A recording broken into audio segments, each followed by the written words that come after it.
Welcome to our channel. Selamat pagi Bapak Ibu, Saudara-saudari terkasih, pencinta Riak Sabda. Kita bertemu lagi di edisi Riak Sabda di Minggu Paskah yang ke-7 di tahun A ini. Bacaan-bacaan suci pada minggu ini menarik kita semua untuk bersatu dengan Roh Kudus sesuai dengan sabda Yesus dalam Injil hari ini.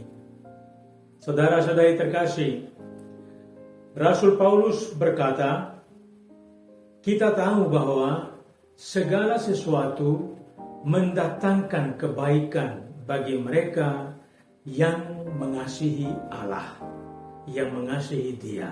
Artinya, apa yang terjadi dalam hidup kita, sesedih apapun dapat menjadi berkat bagi kita. Kebenaran ini dilukiskan dalam bacaan pertama sehubungan dengan kisah pertumbuhan gereja di Samaria setelah peristiwa penganiayaan. Peristiwa ini mengajarkan bahwa Tuhan justru menggunakan situasi penganiayaan demi kebaikan diri kita dan gerejanya. Di sisi lain, pemberitaan Filipus di daerah Samaria telah membuka pintu kepemahaman bahwa Yesus Kristus bukan hanya untuk Israel, tetapi Dia menjadi penyelamat untuk siapa saja yang percaya kepadanya. Maka saudara-saudari terkasih, ada dua hal penting yang layak kita renungkan di hari Minggu ini. Yang pertama soal percaya kepada Yesus dan menerima Roh Kudus tidak berarti kita dibebaskan dari derita atau kesulitan.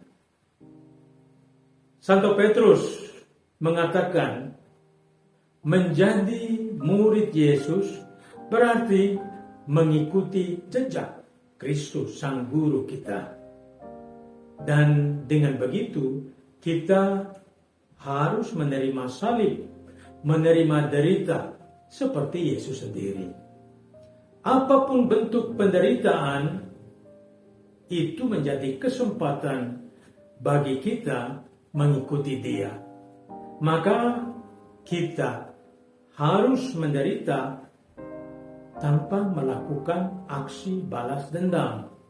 Karena lebih baik menderita karena berbuat baik jika itu menjadi kehendak Allah daripada berbuat jahat.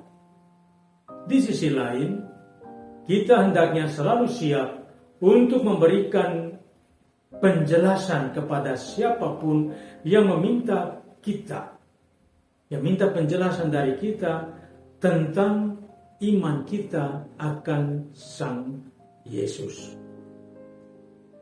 Ini tidak berarti bahwa kita harus masuk dalam fanatisme yang angkuh, yang saat ini terjadi di tengah masyarakat kita. Tetapi sebaliknya, ini menjadi tanggung jawab kita sebagai murid Yesus untuk menjelaskan kepada saudara-saudari kita apa inti iman kita. Kita melakukannya dengan kerendahan hati dan kesederhanaan untuk kemuliaan Allah. Intinya adalah kasih kepada Yesus, kasih yang dimaksud tidak ada hubungannya dengan emosi sentimental, tetapi soal ketaatan penuh kepada perintahnya. Itulah yang kita tunjukkan dalam hidup. Maka kita tidak mungkin mengatakan bahwa kita mengasihi Yesus tanpa mematuhi atau taat kepada perintah-perintahnya. Hal yang kedua, melaksanakan kasih memang tidak mudah. Tetapi Yesus meyakinkan kita bahwa Dia tidak akan meninggalkan kita sebagai yatim piatu. Dia akan mengutus penolong, yaitu Roh Kudus.